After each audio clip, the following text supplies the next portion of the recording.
আসসালামু আলাইকুম আপু ভাইয়ের, আশা করি ভালো আছো। তোমরা ভালো থাকো, দোয়া করি। আজ একটা ব্লগ নিয়ে আসছি, রান্না বান্না করবো আজকে, সেটা দেখাবো। আর এই তো নাস্তা খাইলাম, নাতি আইসা খাইবো আবার। যার কাছে বাজার আমার ঘরের সামনে, তো বলছি তুমি গিয়ে নিয়ে আসো গা, লেখা দিছি ও নিয়ে আসবো, মাছ তরকারি সব আনবো।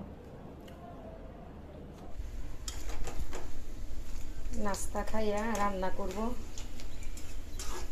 বাজারে পাঠাইছি নাতিরে আজকা, গুড়া মাছ আনবো, শাক আনবো। আজকে কইছি বাজার নিয়ে আসো। অল্প টাকার বাজার, কিন্তু বেশ বাজার আনছি। এখানে 100 টাকার মাছ 2 রকমের, রূপচাঁদা আছে, নারিকেলি মাছ বলি আমরা, আবার তাজা একদম কহিগিলা একদম তাজা। 20 টাকার শাক, দেখো হেন 150 টাকার কত বাজার। দেও 2 রকমের মাছ, 2 দিন খাওয়া যাবে। এখানে আবার আরেক 2টা মাছ রয়ে গেছে। এই মাছটি নারিকেলি মাছ বলি আমরা। কলমি শাক 20 টাকার 2 মোটা, 30 টাকার কহি, 100 টাকার মাছ 2 রকমের আনছি। অনেকটি মাছ কিন্তু এখানে দেখো।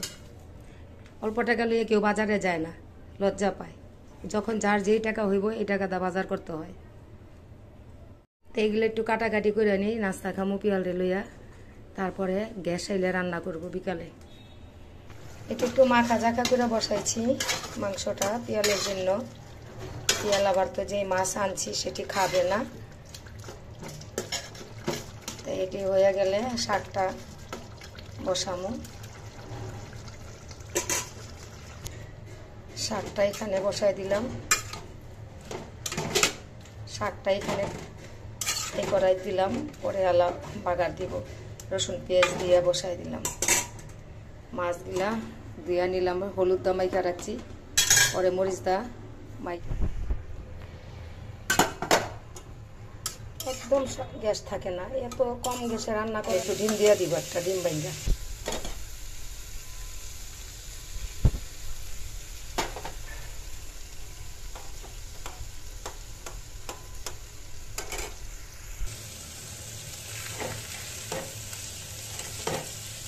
এইভাবে দিলাম কেন, কাঁচা গন্ধ করব না। আর যদি এমনি পুরাটা দেওয়া যায়, ভাজিটা করি, ভাজিটা এইভাবে করলে অনেক মজা, কাঁচা কেনা আসে না ডিমের।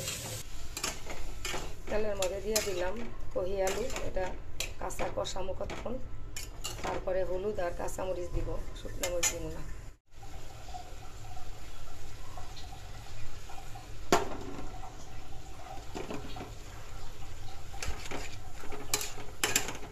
শুকনা মরিচ দিব না, কাঁচা মরিচ দিয়ে দিছি।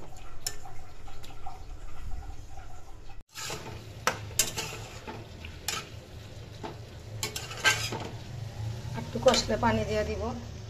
মাছটি লইলাম, তরকারি সুরা দিছি, মাছ দিয়ে একবারে জাল দিব।